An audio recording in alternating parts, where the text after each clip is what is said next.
Hey folks, my name's JR. Welcome to DIY Prepper Reloaded. If you're into shooting, one of the most important things that you have is your ammo. Most of us have probably spent more money on that than our guns themselves, and really, that's how it should be, because you don't want to have a room full of guns that you don't have any idea how to use because, well, you've never practiced with them. And you also don't want to have a bunch of glorified paperweights that you don't have any rounds for. But after you've sold a kidney to fund your massive ammunition stockpile, next thing you need to do is protect it. And that means more than just defending it from hordes of mutant zombie bikers. Because if something happens to our ammo, chances are it's because we had a brain fart and did something stupid when we were storing it. And one of ammo's biggest enemies is moisture. I'm sure we've all heard the phrase, keep your powder dry, and that's just as true now as it was a few hundred years ago. Gunpowder, regardless of whether it's modern smokeless powder or older, more traditional black powder, doesn't work when it gets wet, and primers are the same way. So, just in case I need to state the obvious, don't put your ammo anywhere that it could get wet. So don't put it in a leaky shed or barn, and try to also keep it at least a few inches off the ground, even if you're storing it inside. All it takes is like a busted pipe or a backed up washing machine for half of your house to flood and ruin anything in a cardboard box just laying on the floor. Wire shelves are nice because even if they do get a little bit of water on them, there's no way for that water to pool on them. It'll just drain right off because, well, that's how gravity works. And keeping your ammo off the ground is a good practice, even if you're using high quality ammo cans. One of your cans could have maybe a small hole in it, and keeping those off the ground is just an extra way to keep you and your ammo covered. But also, don't forget about humidity. While most of us would agree that having our ammo swimming in a mushy cardboard box in like a flooded basement would be pretty bad, a lot of us forget about moisture in the air. This is another reason that storing ammo in places like barns, sheds, and your attic or garage are bad, because they tend to be more humid than like the interior of your home is. Basements can also have issues with this, especially if you live somewhere with a high water table. It was a huge problem in my grandparents' basement when I was growing up. My grandfather used to keep all sorts of stuff down there, including tools, junk they didn't use a lot, and also annoying neighbors that used to give him trouble. Just kidding about the neighbor thing, at least I hope I am. But the humidity was so bad down there that nearly everything metal was rusted, and some things were even rusted like all the way through. There was this metal bucket that was so messed up that the bottom literally fell out of it when we tried to pick it up. Nails went everywhere. Now, I don't think he had any ammo down there, but if he did, it probably would have been ruined. Then another source of humidity to watch out for is areas near bathrooms. Steam from bathtubs and showers can easily go into other rooms, and if you like to keep your ammo in like a bedroom or bedroom closet that's next to a bathroom, then it could be a problem over time. But even if you keep your ammo inside of your home, far away from any signs of humidity, it's still a good idea to keep it in like a good quality ammo can. And really, that's probably the most important thing that you can do to protect your ammo. I recommend surplus metal cans over the plastic ones. Like many of you, I've been using these for years, and what's nice about them is that they were specifically designed for long-term use, durability, and they have pretty good seals on them. There were also some videos that came out a few years ago showing issues with the plastic cans. They just weren't doing as good of a job protecting ammo from moisture, so while I think they're fine for transporting ammo to the range and back, I don't use them for long-term storage. Then, of course, if you ever do run out of ammo, these metal ones, they're going to do a lot better if you need to clobber somebody. Now, there's a lot of slap fighting in the gun world about whether it's better to keep ammo in its original box or just dump it into an ammo can. I personally like to keep my ammo in its original box because that helps me know exactly what I'm using, and it also provides a little bit of protection if the ammo gets jostled a little bit during transport.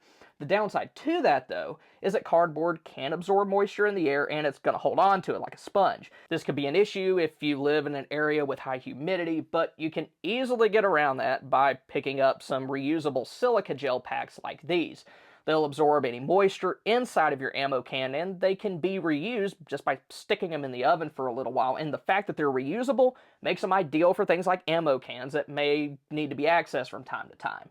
If you want to take things a step further, you could use mylar bags with smaller desiccant packs. I've shown those a lot on my other channel for long-term food storage. They're a lot better than regular Ziploc bags, which I've seen some people use. Ziplocs tend to break down pretty quick, and the seal on them isn't really reliable. It's fine for keeping leftovers in your fridge for a couple of days, but it's not going to keep air and moisture out long term.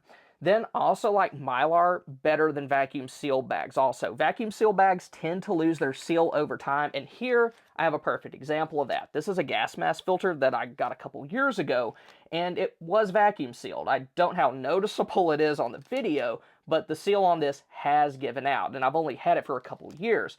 Compare that to this mylar bag with some beans in it. It's in as good a shape today as it was when I sealed it. The bottom line is that heat seals on mylar bags are just a lot more reliable.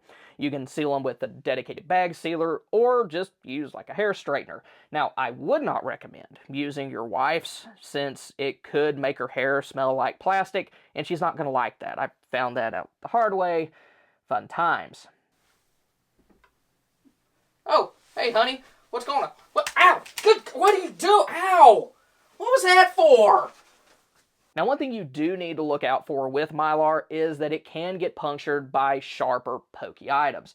I had a bag of penne noodles fail because when the oxygen absorbers sucked the bag in, the end of a noodle made a small hole in the bag. You probably wouldn't have to worry about this with like pistol rounds because those tend to have either round or flat noses, but it could be an issue with rifle rounds since they tend to be a little pokier, and that's especially true if you're using rounds with polymer tips like nozzle or ballistic tips, since those can be pretty sharp. But for ammo, I wouldn't worry about using oxygen absorbers. Just use like a few silica packs in your bags, and that should take care of any moisture inside, because it's not the air that's the issue, it's the moisture that goes along with it. Then also be careful with larger bags that you may need to fold, since like with anything else that's plastic, repeated movements can cause that to weaken and break down over time. Another thing that'll mess up your ammo stockpile is temperature variations, specifically high heat. If you made anything better than like a D- in science class, you probably remember that higher temperatures accelerate chemical reactions. That's why we put food in a fridge instead of leaving it on like a sunny windowsill, and ammo's no different. Gunpowder and primers are made up of different chemicals whose properties can change when they're exposed to higher than normal temperatures. And another thing you may remember from science class if you weren't sleeping is that chemical reactions cannot be undone. You can't like bake a loaf of bread and then expect it to revert back to its original ingredients because you like split it up. Now, it is important to note that cold temperatures can affect how ammo performs while it's cold, but once it warms back up, it should perform like normal. So when this comes to ammo storage, it's just another reason why you don't want to store it in places like a garage, attic, barn, or shed. Many times the temperatures in those can actually be much higher than the outside. Like during summer months, attics can reach temperatures of 150 degrees or more, especially if they're not ventilated properly. Then another place that can experience similar temperatures is the inside of your car. Now, most of us probably aren't running around with our entire ammunition stockpile in our cars. Some of y'all might be, I don't know, but a lot of us do like to keep a couple of like extra boxes under our back seat. Then some folks may like to have a go bag with a few mags in it, just in case the doodle hits the poodle while they're at work or at the grocery store loading up on more junky processed foods. And keeping some ammo in your car isn't necessarily a bad thing to do, but you do need to stay on top of any ammo that you do that with. A good best practice is to rotate any ammo that was kept in your vehicle at the end of the warm season. Go ahead and shoot it during your next trip to the range so it doesn't get mixed in with your good fresh ammo. Chances are the ammo will be fine, but if not, it's best to expect problems if they're going to happen. The best place to store ammo, though, is inside of your home in an interior room. Doing that will not only help protect it from the moisture issues we talked about earlier, but it's also going to help protect it from temperature fluctuations.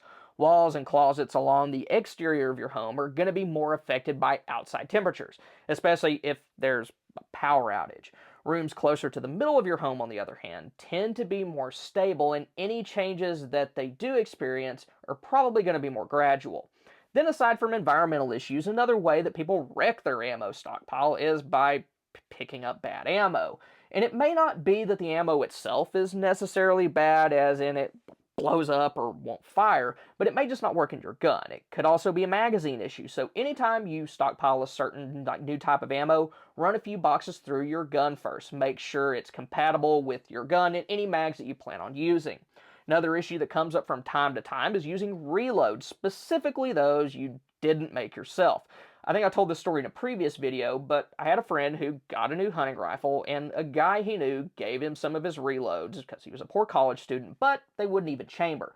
My best guess is that the guy only neck sized the brass, and his rifle's chamber was a little bit tighter, because ammo's not like a millennial trying to squeeze into their old pants they wore in college. They may be able to make that work by using some Crisco and ratchet straps, but ammo's not like that. If it don't fit, it don't fit. And also be careful with older secondhand ammo. Now, age itself isn't the issue because ammo doesn't expire over time, but if ammo's old, there has been a lot of opportunities for it to have been stored improperly.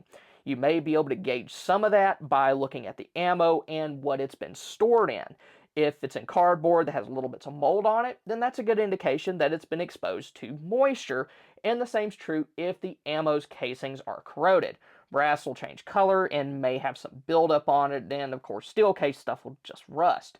About the only older secondhand ammo I would consider buying would be stuff in spam cans, but even then I would be cautious. The can itself would need to be intact with like no broken seals, and I wouldn't want to see too much corrosion on the outside. Depending on how bad it is, it could range from just normal wear and age to exposure to moisture, and if it's really bad, it could mean that the can was exposed to both moisture and heat. Now, if you want to see guns and gear that would disappear first if things got crazy, then click here. Or if you want to see the gun tools and supplies you need to keep your guns running long term, then click here. Thank y'all for stopping by. Y'all have a good one.